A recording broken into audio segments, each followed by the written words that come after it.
At the end of the day, though, I think it's time for LSU and Brian Kelly and that entire football team to show Florida State the STEAMROLLs they're not ready quite just yet. I think LSU is going to steamroll Florida State. I think they're going to run all over them.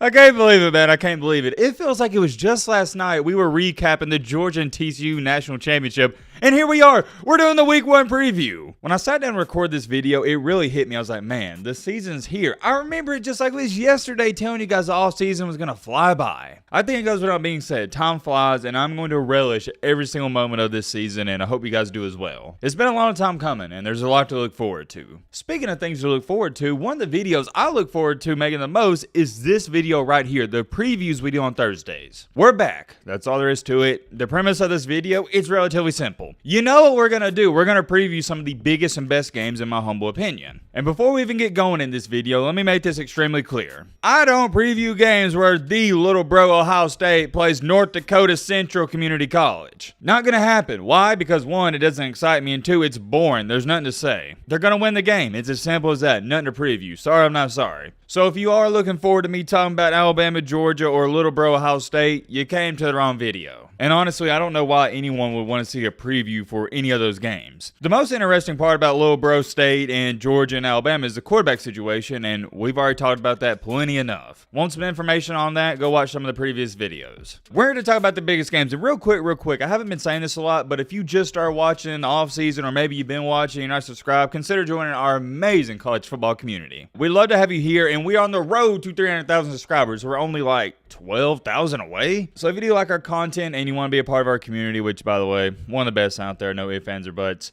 consider joining. We'd love to have you here. That is enough though. All right, Matt, blah, blah. Shut the crap up. Now without further ado, let's get into it. First things first, we got a game at 11 a.m. I think a lot of people are sleeping on it. No, I'm not talking about Colorado and TCU. I'm talking about no other than the Tennessee Volunteers, who had a fantastic season last year, and Virginia. Make no mistakes about it. Am I going to sit up here and try to tell you Virginia is a good football team? No. But here's what I will tell you. They're not half bad, and there's a lot of question marks surrounding that Tennessee team. Their defense was quite awful, quite pitiful last year, and a lot of people aren't sold on Joe Milton. This could be one of those sneaky trap games where Tennessee feels entitled to a win and they come out a little sluggish. Maybe Milton throws a couple of picks here and there, Virginia gets some lucky bounces. You never know what can happen at 11 a.m. However, I do expect Tennessee's offense to be way too much for Virginia. I do got Tennessee winning this game, but a 28-point spread, that seems a lot to me. Maybe it's about right, and I don't think it's going to be a close game, but I did think it was an intriguing matchup. Outside that Colorado and TCU game, just keep your eyes on this one. I'm going to take the Volunteers in this one. I'd say,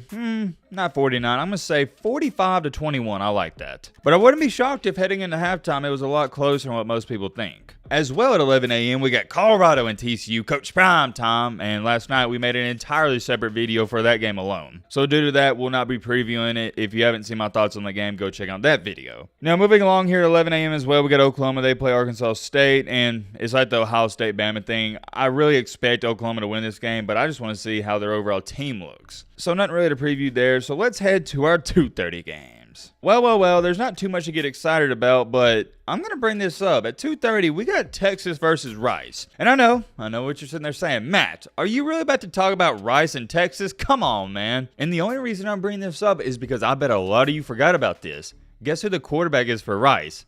JT Daniels. Yeah, that's a name you ain't heard in a while, but it's also a name I bet a lot of you know. I just thought that was cool that JT Daniels is going to be playing Texas in his first game for Rice. Obviously, I got Texas win this game, but I want to see how JT Daniels fares out. Now, heading into our night games at 5:30, you got USC and Nevada. Obviously, it's going to be a blowout. And you also got, who else we got? Oh, yeah, at 6 p.m., you got Texas A&M versus New Mexico. Texas A&M should win this game, but also last year, they should have made a bowl game, and they didn't do that. Last year, Texas A&M should have beat Appalachian State, but they didn't do that. Not putting A&M on upset alert, but wouldn't be shocked if this game is somewhat close, around 14 points. Moving along here to 6:30, this is a game that also fascinates me and nobody's talking about. We got West Virginia, the Mountaineers, versus Penn State. Guys, I'm going to let you know up front, do not sleep on this West Virginia football team. I didn't even think they were atrocious or terrible last year. They just had the ball bounced the wrong way at the wrong time. And on the other side of the ball for Penn State, we know they're a great football team, and we know they got a great quarterback. I'm so high on that Drew Allar kid. I even stated last year he should have been starting. That's a different conversation for a different day, and as to where it stands, Penn State is a 20.5-point favorite. I'm going to remind each and every single one of you, this is the same West Virginia team, and I think they're going to be better this year,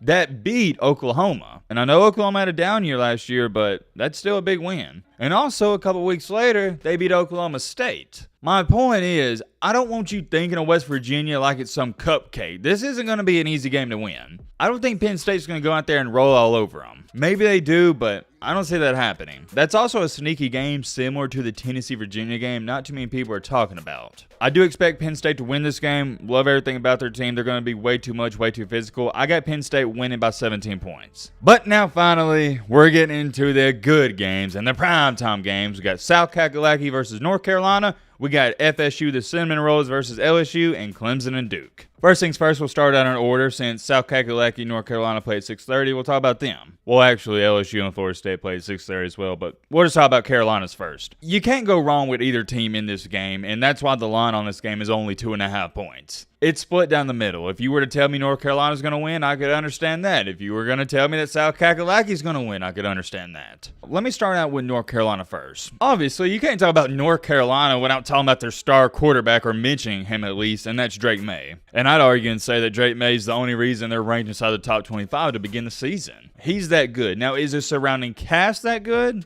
I don't know.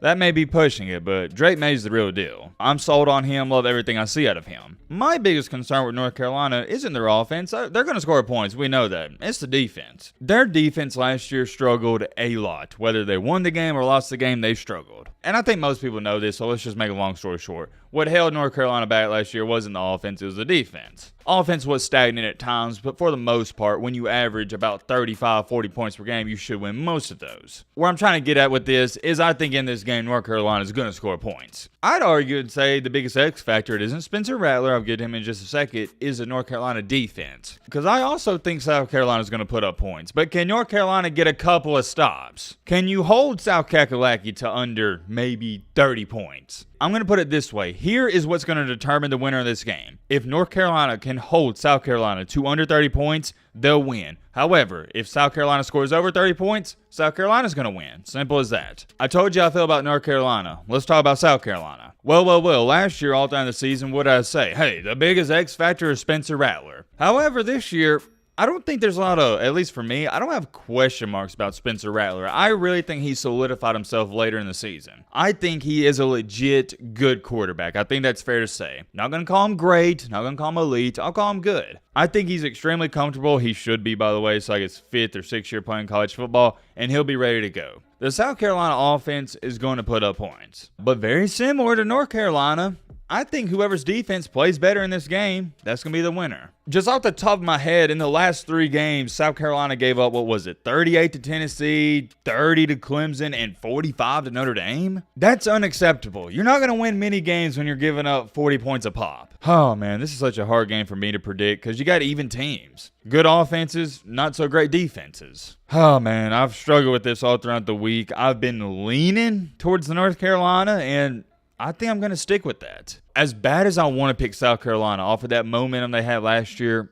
I got North Carolina winning this game. I'm going to say North Carolina wins this ball game 31-28. South Carolina does not cross that magic number of 30, in my humble opinion, for them to win. 31-28, I got North Carolina, but I want to make this clear, I struggle with that. I'm extremely curious. Let me know your guys' thoughts on that game down below. But now finally moving on to the game of the week, arguably the game that everybody's looking forward to the most. We got LSU, go Tigers, at Ogeron there, and we got the Florida State Cinnamon Rolls. Well, here we are, top 10 matchup. Ladies and gentlemen, folks, it doesn't get too much better than this. This is actually the first time I looked at the line, and I am somewhat shocked that LSU is favored. I thought Florida State would be favored just because of all the hype surrounding them. So it is what it is. Let's get the obvious out of the way. LSU, they have their star quarterback, Jaden Daniels, coming back, and Florida State as well has their star quarterback coming back, Jordan Travis. This game, to me at least, is rather simple. We know what we're going to get out of LSU, don't we? Jaden Daniels is going to pass the ball about 20, 25 times. He's going to run the ball about 10 times, and LSU is going to establish a run. That's all there is to it. That's the Brian Kelly offense. Jaden Daniels is going to have a couple of quarterback runs, and LSU wants to run the ball. Will they pass the ball? Yeah, but they're not going to go out there and throw it 40 times. LSU wants to dominate the line of scrimmage. So LSU's offensive game plan, pretty simple. For LSU's defense, we also somewhat know what to expect with that. The thing with LSU's defense is last year, at times, they were good. Were they always good? No, and I think that's what they need to improve on this year. The defense needs to be more consistent week in and week out. On the flip side of the ball for Florida State,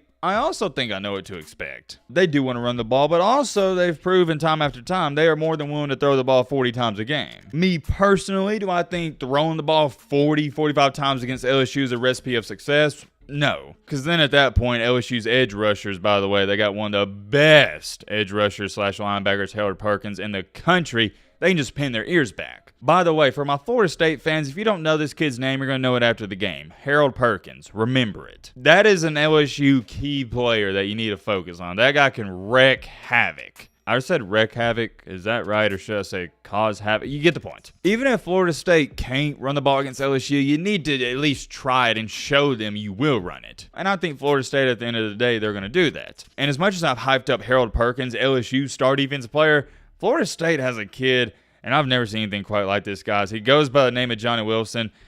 I haven't even seen this at the NFL level, but he's 6'7", and he's also athletic and agile. I've been keeping up with him the past couple of years, and what makes him such an unreal threat is you can't defend him. If you throw a great ball to Johnny Wilson and he pinpoints it at the highest possible place you can pinpoint it, it don't matter what DB you have out there, you can't stop it. He's 6'7", and like I said, he's athletic. It's not like he can't jump. He can. I think Florida State, they got to utilize Johnny Wilson. He has to get it, I'd say bare minimum, 10 to 11 targets. At the end of the day, though, I think it's time for LSU and Brian Kelly and that entire football team to show Florida State the cinnamon rolls.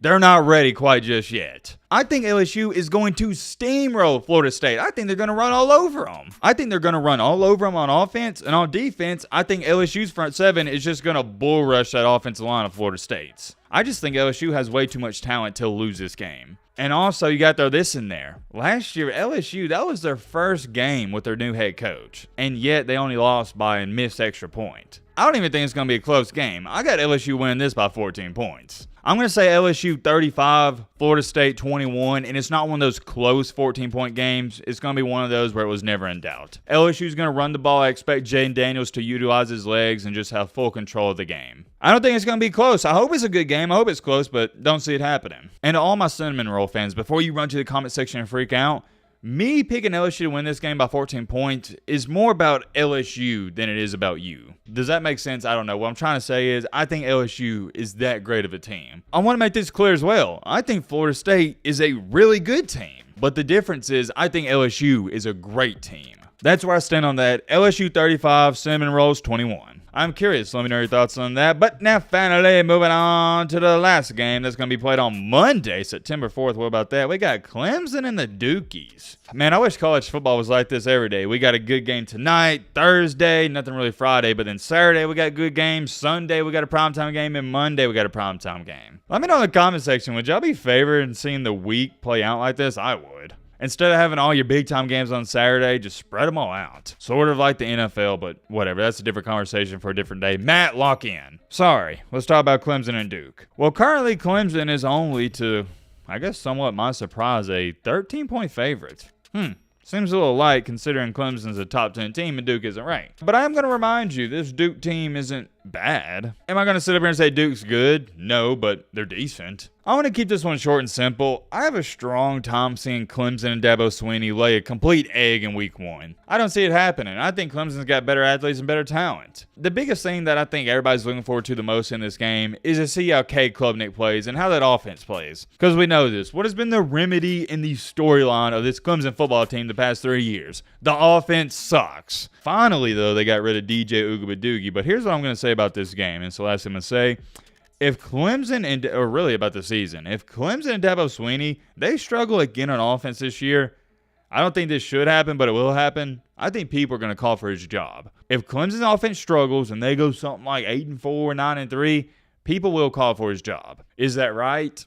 I don't know. You can decide in the comment section. But that's what I'm looking forward to the most in this game, Clemson's offense. I'm going to say Clemson wins this game in blowout fashion. I got them winning about, I'll say 38-17. I like that number. And yeah, that's all the games. And man, it's good to be back. And I've already talked enough in this video. Let me know your thoughts on all the games down below. But,